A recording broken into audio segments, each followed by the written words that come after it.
हम सब मिलके सुन रहे हैं। जय श्री कृष्ण भगवान ने की जय। उसके उपरांत श्री कृष्ण महाराज बोले, हे अर्जुन, जो पुरुष कर्म के फल को न चाहता हुआ करने योग्य कर्म करता है वह सन्यासी और योगी है। केवल अग्नि को त्यागने वाले सन्यासी योगी नहीं है तथा केवल क्रियाओं को त्यागने वाले भी सन्यासी योगी नहीं है। इसलिए हे अर्जुन, जिसको सन्यास ऐसा कहते हैं उसी को तो योग जान, क्योंकि संकल्पों को न त्यागने वाला कोई भी पुरुष योगी नहीं होता। समत्व बुद्धि रूप योग में आरूढ़ होने की इच्छा वाले मननशील पुरुष के लिए योग की प्राप्ति में निष्काम भाव से कर्म करना ही हेतु का है। योगारूढ़ हो जाने पर उस योगारूढ़ पुरुष के लिए सर्व संकल्पों का अभाव ही कल्याण में हेतु का है। जिस काल में न तो इंद्रियों के भोगों में आसक्त होता है न कर्मों में ही आसक्त होता है, उस काल में सर्व संकल्पों का त्यागी पुरुष योगारूढ़ हो जाता है। ये योगारूढ़ता कल्याण हेतु कही गई है। इसलिए मनुष्य को चाहिए अपने द्वारा अपना संसार समुद्र से उद्धार करो, अपने आत्मा को उदोगति में न पहुंचावे, क्योंकि जीव आत्मा आप ही तो अपना मित्र है, आप ही अपना शत्रु है, अर्थात कोई दूसरा शत्रु या मित्र नहीं है। उस जीवात्मा को तो वह आप ही मित्र है कि जिस जीवात्मा द्वारा मन और इंद्रियों से शरीर जीता हुआ है, जिसके द्वारा मन और इंद्रियों से शरीर नहीं जीता गया है, उसका वह आप शत्रु के दर्शय स्थूलता में बढ़ता है। हे अर्जुन, सर्दी गर्मी सुख दुखादिकों को तथा मान और अपमान में जिसके अंतकरण की वृत्तियां अच्छे प्रकार शांत है अर्थात विकार रहित है, ऐसे स्वाधीन आत्मा वाले पुरुष के ज्ञान में सच्चिदानंद घन परमात्मा सम्यक प्रकाश से स्थित है, अर्थात उसके ज्ञान के परमात्मा के सिवाय अन्य कुछ है नहीं। ज्ञान विज्ञान से तर्पत है, अंतकरण जिसका था विकार रहित है, स्थिति जिसकी और अच्छी प्रकार जीती हुई है, इंद्रियां जिसकी था समान है मिट्टी पत्थर और श्रवण जिसके वे योगी युक्त यथार्थ भगवत की प्राप्ति वाला है। ऐसे कहा जाता है, जो पुरुष सुहृदय मित्र वेरी उदासीन मध्यस्थ द्वेषी और बंधु गणों से था धर्मात्माओं में पापियों में भी समान भाव वाला है, वह अति श्रेष्ठ है। इसलिए उचित है जिसका मन और योग इंद्रियों सहित शरीर जीता हुआ है, ऐसा वासना रहित संग्रह रहित योगी अकेला ही एकांत स्थान में स्थित हुआ निरंतर आत्मा को परमेश्वर के ध्यान में लगावे। शुद्ध भूमि में कुशा मृगशाला और वस्त्र है। उपरोक्त जिसके ऐसे अपने आसन को न अति ऊंचा न अति नीचा स्तर स्थापन करके और उस आसन पर बैठकर तथा मन को एकत्रित करके चित्त और इंद्रियों को क्रियाओं को वश में करके अंतकरण की शुद्धि के लिए योग का अभ्यास करे। उसकी विधि इस प्रकार है कि काया सिर और ग्रीवा को समान और अंचल धारण किए हुए दृढ़ होकर अपने नासिका के अग्रभाग को देखकर अन्य दिशाओं को न देखता हुआ ब्रह्मचर्य के व्रत में स्थित रहता हुआ भयरहित अच्छे प्रकार शांत अंतकरण वाला सावधान होकर मन को वश में करके मेरे में लगे हुए चित्त वाला मेरे प्राण वास्तित हुए। इस प्रकार आत्मा को निरंतर परमेश्वर के स्वरूप में लगाता हुआ स्वाधीन मन वाला योगी मेरे में स्थिति रूप परमानंद प्राकष्ठा वाली शांति को प्राप्त होता है। परंतु हे अर्जुन, ये योग न तो बहुत खाने वाले को सिद्ध होता है न बिल्कुल ही खाने वाले को, था अति सहन करने वाले को न संभाव वाले को न अत्यंत जागने वाले को ही सिद्ध होता है। ये दुखों का नाश करने वाला योग तो यथा योग्य आहार विहार करने वाले कर्मों में यथा योग्य चेष्टा करने वाले को यथा योग्य सहन करने वाले को जागने वाले को ही सिद्ध होता है। इस प्रकार योग के अभ्यास से अत्यंत वश में किया हुआ चित्त जिस काल में परमात्मा में ही भली प्रकार स्थित हो जाता है, उसी काल में संपूर्ण कामनाओं से शप्रसा रहित हुआ पुरुष योग युक्त ऐसा कहा जाता है। जिस प्रकार वायु रहित स्थान में स्थित दीपक चलायमान नहीं होता है, वैसे उपमा परमात्मा के ध्यान में लगे हुए योगी के जीते हुए चित्त को कही गई है। हे अर्जुन, जिस अवस्था में योग के अभ्यास से निरुद्ध हुआ चित्त उपराम हो जाता है, जिस अवस्था में परमेश्वर के ध्यान से शुद्ध सूक्ष्म बुद्धि द्वारा परमात्मा को साक्षात करता हुआ सच्चिदानंद घन परमात्मा में ही संतुष्ट होता है तथा इंद्रियों से अतीत केवल शुद्ध हुई सूक्ष्म बुद्धि द्वारा ग्रहण करने योग्य जो अनंत आनंद है, उसको जिस अवस्था में अनुभव करता है, जिस अवस्था में स्थित हुआ यह योगी भगवत स्वरूप नहीं चलायमान होता है और परमेश्वर की प्राप्ति रूप जिस लाभ को प्राप्त होकर उससे अधिक दूसरा कुछ भी लाभ नहीं मानता है। भगवत प्राप्ति रूप जिस अवस्था में स्थित हुआ योगी बड़े भारी दुख से भी चलायमान नहीं होता है। जो दुख रूप संसार के इस योग से रहित है, जिसका नाम योग है, उसको जानना चाहिए। वह योग न उगताए हुए चित्त से अर्थात तत्पर हुए चित्त से निश्चय पूर्वक करना व्यर्थव्य है। इसलिए मनुष्य को चाहिए संकल्प से उत्पन्न होने वाली संपूर्ण कामनाओं को निःशेषता से अर्थात वासना और आसक्ति रहित त्याग कर मन के द्वारा इंद्रियों को समुदायों को सब ओर से अच्छे प्रकार वश में करके कर्म से अभ्यास करता हुआ उपरामता को प्राप्त हुए। धैर्य युक्त बुद्धि द्वारा मन को परमात्मा में स्थित करके परमात्मा के सिवा और कुछ भी चिंतन न करे, परंतु जिसका मन वश में नहीं हुआ उसको चाहिए कि स्थिर न रहने वाला चंचल मन जिस कारण से सांसारिक पदार्थों में विचरता है उसे रोककर बारंबार परमात्मा में निरोध करे। क्योंकि जिसका मन अच्छे प्रकार शांत है, जो पाप से रहित है, जिसका रजोगुण शांत हो गया है, ऐसे इस सच्चिदानंद घन ब्रह्मा के साथ एक ही भावी योगी को अति उत्तम आनंद प्राप्त होता है। वह पाप रहित योगी इस प्रकार निरंतर आत्मा को परमात्मा में लगाता हुआ सुखपूर्वक पर ब्रह्मा परमात्मा की प्राप्ति रूप अनंत आनंद को अनुभव करता है। हे अर्जुन, सर्वव्यापी अनंत चेतन में एक ही भाव से स्थिति रूप योग से युक्त हुए आत्मा वाले तत्सम में समभाव से देखने वाले योगी आत्मा को संपूर्ण भूतों में बर्फ में जल के सदृश व्यापक देखता है।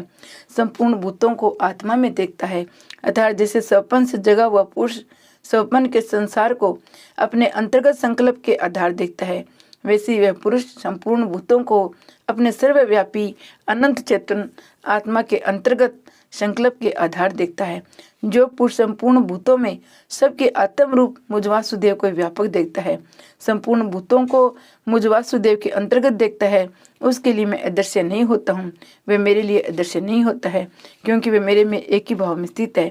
इस प्रकार जो पुरुष एक ही भाव में स्थित हुआ संपूर्ण भूतों में आत्म रूप से स्थित मुझ सच्चिदानंद घन वासुदेव को बसता है, वह योगी सब प्रकार से बढ़ता हुआ मेरे में ही बढ़ता है। उसके अनुभव से मेरे सिवाय अन्य कुछ है नहीं। हे अर्जुन, जो योगी अपनी सदृश्यता से संपूर्ण भूतों में सम देखता है, सुख होता दुख को भी सबसे सम देखता है, योगी परम श्रेष्ठ माना गया है। इस प्रकार भगवान के वाक्यों को सुनकर अर्जुन बोले, जो हे मधुसूदन, जो ये ध्यान योग अपने समता भाव से कहा है, उसकी मैं मन के चंचल होने में बहुत काल तक ठहरने वाली स्थिति को नहीं देखता हूँ। क्योंकि हे कृष्ण, ये मन बड़ा चंचल और परमर्थन स्वभाव वाला है, बड़ा दृढ़ और बलवान है, इसलिए इसको वश में करना मैं वायु की भांति अति दुष्कर मानता हूँ। इस प्रकार अर्जुन के पूछने पर श्री कृष्ण भगवान बोले, हे महाबाहु, निसंदेह मन चंचल और कठिनता से वश में होने वाला है, परंतु हे कुंती पुत्र अर्जुन, अभ्यास अर्थात स्थिति के लिए बारंबार यत्न करने से वैराग्य से वश में होता है, इसलिए इसको अवश्य वश में करना चाहिए। क्योंकि मन को वश में न करने वाला पुरुषों द्वारा योग दुष्प्राप्ति है, अर्थात प्राप्त होना कठिन है। स्वाधीन मन वाले प्रयत्नशील पुरुष द्वारा साधन करने से प्राप्त होना सहज है, ये मेरा मत है। इस पर अर्जुन बोले, हे कृष्ण, योग से चलायमान हो गए मन जिसका, ऐसा स्थिर यत्न वाला श्रद्धा युक्त पुरुष योग की सिद्धि को अर्थात भगवत साक्षात्कार को न प्राप्त होकर किस गति को प्राप्त होता है। हे महाबाहु, क्या वह भगवत प्राप्ति के मार्ग में मोहित हुआ आश्रय रहित पुरुष छिन्न भिन्न बादल की भांति दोनों ओर से अर्थात भगवत प्राप्ति सांसारिक भोगों से भ्रष्ट हुआ नष्ट तो नहीं हो जाता। हे कृष्ण, मेरे इस संशय को संपूर्णता से छेदन करने के लिए आप योग्य हैं, क्योंकि आपके सिवाय दूसरा इस संशय का छेदन करने वाला मिलना संभव नहीं है। इस प्रकार अर्जुन के पूछने पर श्री कृष्ण भगवान बोले, हे पार्थ, उस पुरुष का न तो इस लोक में न परलोक में नाश होता है, क्योंकि हे प्यारे, कोई भी शुभ कर्म करने वाला अर्थात भगवत अर्थ कर्म करने वाला दुर्गति को प्राप्त नहीं होता है, किंतु वह योग भ्रष्ट पुरुष पुण्यवानों के लोकों को अर्थात सर्वाधिक उत्तम लोकों को प्राप्त होकर उनमें बहुत वर्षों तक वास करके शुद्ध आचरण वाले श्रीमान पुरुषों के घर में जन्म लेते हैं, अथवा वैराग्यवान पुरुष उन लोकों में न जाकर ज्ञानवान योगियों के ही कुल में जन्म लेते हैं। परंतु इस प्रकार का जो ये जन्म है, जो संसार से निसंदेह अति दुर्लभ है, वह पुरुष वहाँ उस पहले शरीर में साधन किए बुद्धि के योग को अर्थात सम्मत बुद्धि योग के संस्कारों को अनायास ही प्राप्त हो जाते हैं।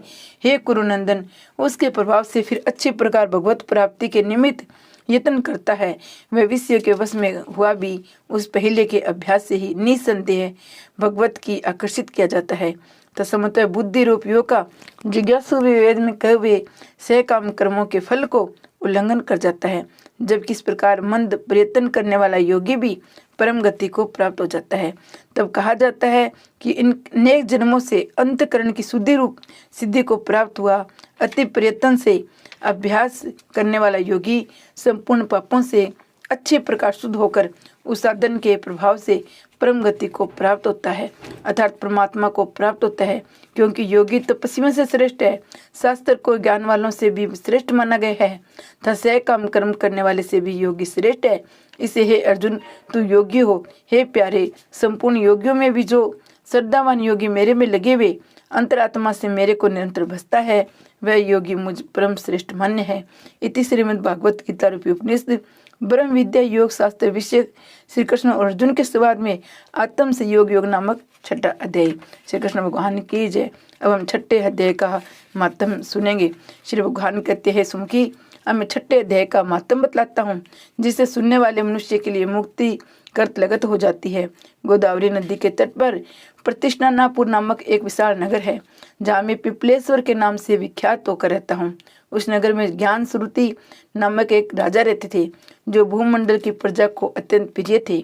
उनका प्रताप मार्तंड मंडल के प्रचंड तेज के समान जान पड़ता था। प्रतिदिन होने वाले उनके यज्ञ के धुएं से नंदन वन में कल्प वृक्ष इस प्रकार काले पड़ गए थे, मानो राजा की असाधारण दानशीलता देखकर वे लज्जित हो गए थे। उनके यज्ञ में प्राप्त पुरोडास के रसास्वादन में सदा आसक्त होने के कारण देवता लोग कभी प्रतिष्ठानापुर को छोड़कर बाहर नहीं जाते थे। उनके दान के समय छोड़े हुए जल की धारा प्रताप रूपी तेज यज्ञ के धुओं से पुष्ट होकर मेघ ठीक समय पर वर्षा करते थे। उस राजा के शासन काल में खेती में होने वाले 6 प्रकार के उपद्रवों के लिए कहीं थोड़ा विस्तार नहीं मिलता था। अच्छी नीतियों का सर्वंतर प्रसार होता था।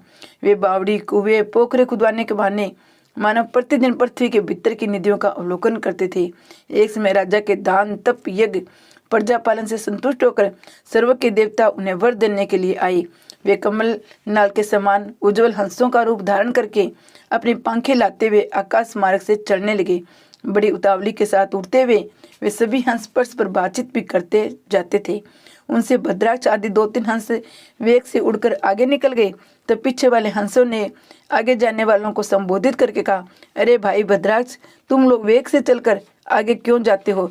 ये मार्ग बड़ा दुर्गम है, इसमें हम सबको साथ मिलकर चलना चाहिए। क्या तुम्हें दिखाई नहीं देता? इस सामने पुण्यमूर्ति महाराज ज्ञान श्रुति का तेज पुंज अत्यंत स्पष्ट रूप से प्रकाशमान हो रहा है। उस तेज से भस्म होने की आशंका है, अतः सावधान होकर चलना चाहिए। पीछे वाले हंसों के ये वचन सुनकर आगे वाले हंस हंस पड़े और ऊंच स्वर से उनकी बातों का अवहेलना करते हुए बोले, अरे भाई, क्या इस राजा का ज्ञान श्रुति तेज प्रमादित महात्मा रंक के तेज से भी अधिक तीव्र है?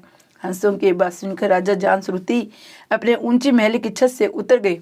सुखपूर्वक आसन पर विराजमान हो अपने सारथी को बुलाकर कहा, जाओ महात्मा रंक को यहाँ लेकर आओ। राजा का यह अमृत के समान वचन सुनकर मैं नामक सारथी प्रसन्नता प्रकट करता हुआ नगर से बाहर निकला। सबसे पहले उसने मुक्तिदायिनी काशीपुरी की यात्रा की, जहाँ जगत के स्वामी भगवान विश्वनाथ मनुष्यों का उपदेश दिया करते हैं। उसके बाद वह गया क्षेत्र में पहुंचा, जहाँ पर पूर्ण नेत्रों वाले भगवान गदाधर संपूर्ण लोगों का उद्धार करने के लिए निवास करते हैं। तदनंतर नाना तीर्थों में भ्रमण करते हुए सारथी पाप नाशनी मथुरापुरी में गया। ये भगवान श्री कृष्ण का आदि स्थान है, जो परम महान एवं मोक्ष प्रदान करने वाला है। वेद और शास्त्रों में वह तीर्थ त्रिभुवनपति भगवान गोविंद के अवतार स्थान के नाम से प्रसिद्ध है। नाना देवता ब्रह्म ऋषि उसका सेवन करते हैं। मथुरा नगर कालिंदी के किनारे शोभा पाता है। उसकी आकृति अर्धचंद्र के समान प्रतीत होती है। वह सब तीर्थों के निवास से परिपूर्ण है। परम आनंद के प्रदान करने के कारण सुंदर प्रतीत होता है। गोवर्धन पर्वत के होने से मथुरा मंडल की शोभा और भी बढ़ गई है। वह पवित्र वृक्षों और लताओं से आवृत है। उसमें 12 वन है। वह परम पुण्यवान और सबको विश्राम देने वाली श्रुतियों के सारभूत भगवान श्री कृष्ण की आधार भूमि है। तत्पश्चात मथुरा से पश्चिम और उत्तर दिशा की ओर बहुत दूर तक जाने पर सारथी को काश्मीर नामक नगर दिखाई दिया। जहाँ शंख के समान उज्जवल गगन चुंबी महलों की पंक्तियां भगवान शंकर के अट्टहास की भांति शोभा पाती है, जहाँ ब्राह्मणों की शास्त्रीय आलाप सुनकर मूक मनुष्य भी सुंदर वाणी और पदों का उच्चारण करते हुए देवता के समान हो जाते हैं, जहाँ निरंतर होने वाले यज्ञ धूम से व्याप्त होने के कारण आकाश मंडल मेघों से धुलते रहने पर भी अपनी कालिमा नहीं छोड़ती हैं, जहाँ उपाध्याय के पास आकर छात्र जन्मकालीन अभ्यास से ही संपूर्ण कलाएं शब्द पढ़ लेते हैं, जहाँ मणिकेश्वर नाम से प्रसिद्ध भगवान चंद्रशेखर देहधारियों को वरदान देने के लिए नित्य निवास करते हैं। कश्मीर के राजा माणिकेश ने से दिग्विजय में समस्त राजाओं को जीतकर भगवान शिव का पूजन किया था, तभी से उनका नाम माणिकेश्वर हो गया था। उन्हीं के दरवाजे पर महात्मा रैंक एक छोटी सी गाड़ी पर बैठे अपने अंगों को खुजलाते हुए वृक्ष की छाया का सेवन कर रहे थे। इसी अवस्था में सारथी ने उन्हें देखा। राजा के बताए हुए भिन्न भिन्न चिन्हों से उसने सिंगरी रैंक को पहचान लिया। उनके चरणों में प्रणाम करके कहा, हे ब्राह्मण, आप किस स्थान पर रहते हैं? आपका पूरा नाम क्या है? आप तो सदा स्वच्छंद विचरने वाले हैं, फिर यहाँ किस लिए ठहरे हैं? इसमें आपका क्या करने का विचार है? सारथी के वचन सुनकर परम आनंद में निमग्न होकर महात्मा रैंक ने कुछ सोचकर उससे कहा, यद्यपि हम पूर्ण काम है, हमें किसी वस्तु की आवश्यकता नहीं है, तथापि कोई भी हमारी मनोवृत्ति के अनुसार परिचर्या कर सकता है। रैंक की हार्दिक अभिप्राय को आदरपूर्वक ग्रहण करके सारथी धीरे से राजा के पास चल दिया। वहां पहुंचकर राजा को प्रणाम करके उसने हाथ जोड़ सारा समाचार निवेदन किया। उस समय स्वामी के दर्शन से उनके मन में बड़ी प्रसन्नता थी। सारथी के वचन सुनकर राजा के नेत्र आश्चर्य से चकित हो उठ गए। उनके हृदय में रैंक का सत्कार करने की श्रद्धा जागृत हुई। उन्होंने 2 खच्चरियों से जुती हुई गाड़ी लेकर यात्रा की, साथ ही मोती के हार, अच्छे अच्छे वस्त्र, एक शस्त्र गोए भी ले ली। कश्मीर मंडल में महात्मा रैंक जा रहते थे। उस स्थान पर पहुंचकर राजा ने सारी वस्तुएं उनके आगे निवेदन कर दी और पृथ्वी पर पड़कर साष्टांग प्रणाम किया। महात्मा रैंक अत्यंत भक्ति के साथ चरणों में पड़े हुए राजा जान श्रुति पर कुपित हो उठे और बोले, रे सुधर, तू दुष्ट राजा है, क्या तू मेरा वृत्तांत नहीं जानता? ये खच्चरियों से जूती हुई अपनी ऊंची गाड़ी ले जा, ये वस्त्र, ये मोतियों के हार, ये दूध देने वाली गोई भी इसमें ही ले जा। इस तरह आगे देकर रैंक ने राजा के मन में भय उत्पन्न कर दिया। तब राजा ने श्राप के भय से महात्मा रैंक के दोनों चरण पकड़ लिए और भक्तिपूर्वक कहा, हे ब्राह्मण, मुझ पर प्रश्न हुई, हे भगवान, आप ये अद्भुत महत्व में कैसे आया? प्रश्न होकर मुझे ठीक ठीक बताइए। रैंक ने कहा, राजन, मैं प्रतिदिन गीता के 6ठे अध्याय का जप करता हूँ, इसी से मेरी तेजो राशि देवताओं के लिए दुष्ट है। तदनंतर परम बुद्धिमान राजा जान श्रुति ने यत्न पूर्वक महात्मा रैंक से गीता के 6ठे अध्याय का अभ्यास किया। इन्हीं से उन्हें मोक्ष की प्राप्ति हुई। इधर रैंक भी भगवान माणिकेश्वर के समीप मोक्षदायी गीता के 6ठे अध्याय का जप करते हुए सुख से रहने लगे। हंस का रूप धारण करके वरदान देने के लिए आए हुए देवता भी विस्मित होकर स्वेच्छानुसार चले गए। जो मनुष्य सदा इस एक अध्याय का जप करता है वह भी भगवान विष्णु के स्वरूप हो जाता है। इसमें तनिक भी संदेह नहीं है। जय विष्णु भगवान की जय हो।